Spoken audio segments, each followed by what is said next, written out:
Pendant que tout le monde cherche à prendre la parole, une personne reste silencieuse dans le coin de la pièce. Elle ne dit rien. Mais elle a déjà compris qui ment. Qui est stressé. Qui cache ses véritables intentions. Qui joue un rôle. Et qui est authentique. Ce n'est pas de la timidité. Ce n'est pas de l'indifférence. Ce n'est pas un manque de confiance. C'est une capacité psychologique que très peu de gens comprennent. Et encore moins de gens possèdent. Si vous êtes cette personne, celle qui entre dans une pièce et qui observe tout sans rien dire, cette vidéo va vous révéler pourquoi votre silence n'est pas un défaut. C'est une arme psychologique méconnue. Commençons par la base. Pourquoi les personnes silencieuses voient-elles ce que les autres ratent? La réponse est neurologique. Quand vous parlez, votre cerveau est occupé à 3 choses simultanément. Formulez vos pensées. Contrôlez votre image. Et anticipez la réaction de votre interlocuteur. Ces 3 tâches consomment une part massive de votre bande passante cognitive. Votre cerveau n'a plus de ressources disponibles pour observer finement ce qui se passe autour de vous. Mais quand vous êtes silencieux, tout change. Votre cerveau est libéré de la production. Il passe en mode réception. Et en mode réception, il capte des informations que les personnes qui parlent ne captent tout simplement pas. Un regard qui fuit quand un sujet est abordé. Une mâchoire qui se contracte quand quelqu'un ment. Des bras qui se croisent quand l'inconfort monte. Un sourire qui ne touche pas les yeux. Un changement de posture au moment exact où un nom est prononcé. Tout le monde regarde.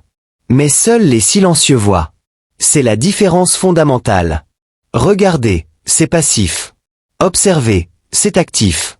Et l'observation demande un espace mental que la parole ne permet pas. Les personnes qui observent tout sans rien dire n'ont pas un don surnaturel. Elles ont un avantage structurel. Leur silence libère des ressources cognitives que les autres gaspillent en bruit. Le premier pilier de l'observateur silencieux, c'est la lecture des micro-expressions.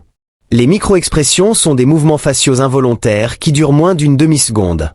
Elles révèlent l'émotion vraie avant que le masque social ne se remette en place.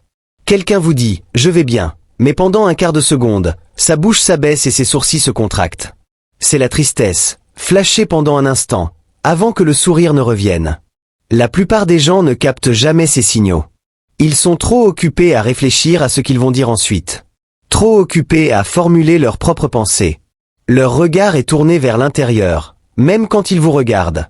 L'observateur silencieux, lui, a les yeux libres. Son attention n'est pas divisée. Il regarde avec toute sa capacité cognitive disponible. Et dans ce regard complet, les micro-expressions deviennent lisibles. C'est pour ça que l'observateur silencieux devine souvent ce que les gens ressentent vraiment. Ce n'est pas de l'intuition magique. C'est de la perception libérée.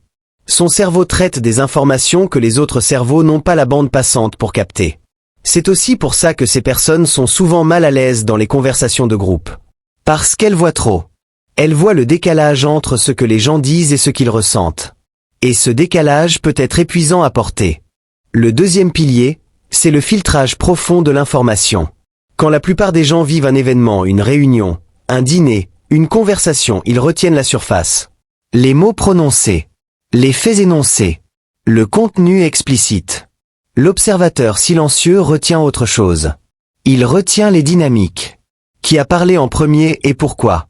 Qui a évité un sujet? Qui a regardé qui quand un certain nom a été mentionné? Qui a changé de ton et à quel moment précis? Son cerveau ne traite pas l'information de la même manière. Il ne stocke pas les faits. Il stocke les patterns, les récurrences, les anomalies, les cohérences et les incohérences. C'est ce que les neurosciences appellent le traitement profond de l'information. Plutôt que de traiter beaucoup d'informations superficiellement, le cerveau de l'observateur traite moins d'informations mais beaucoup plus profondément.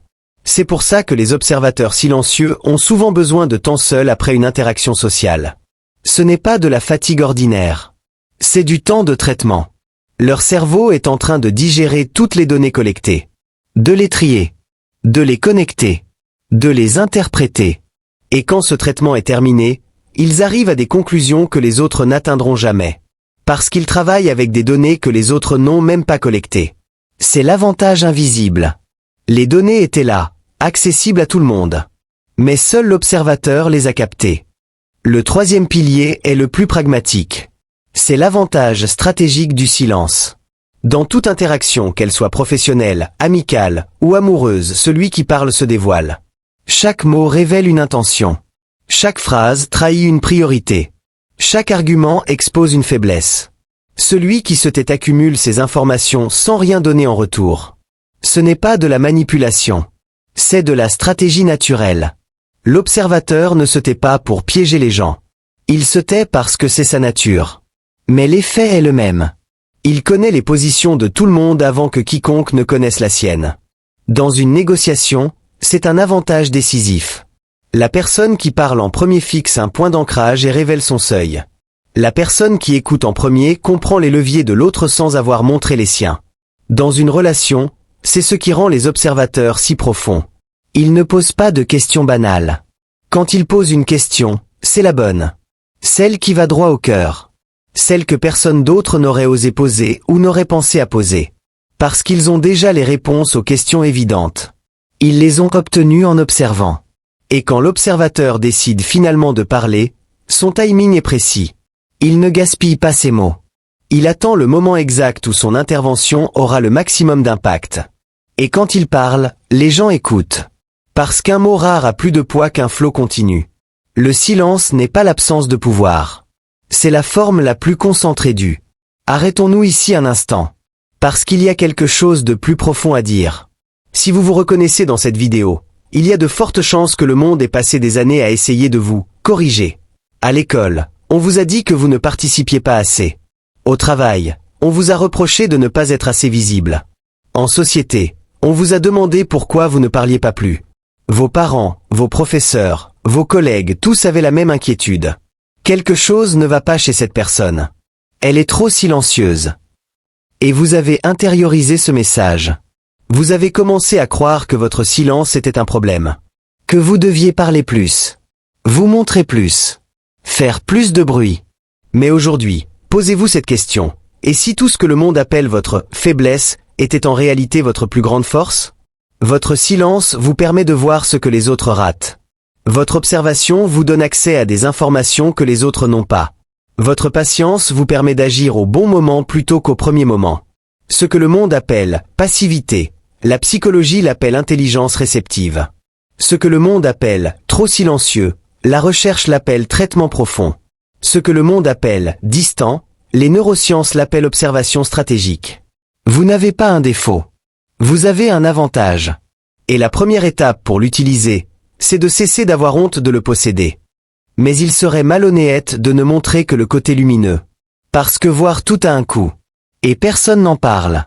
Quand vous observez tout, vous voyez aussi les mensonges. Les faux semblants. Les manipulations. Les décalages entre ce que les gens prétendent être et ce qu'ils sont.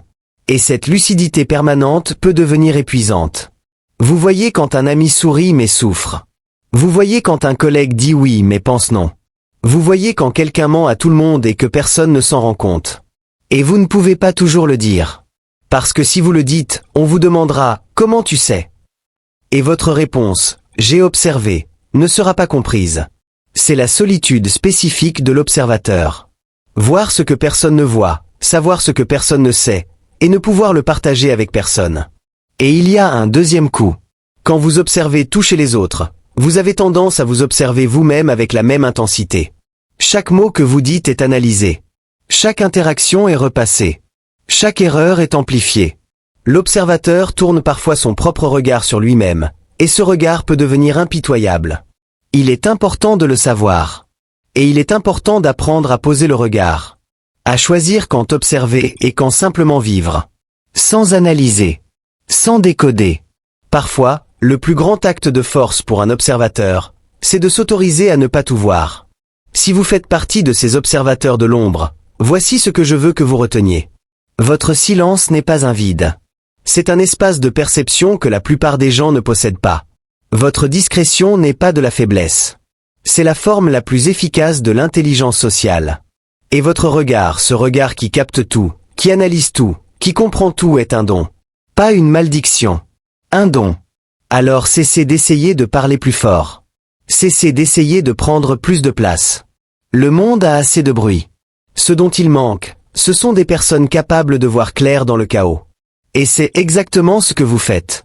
Chaque jour. En silence.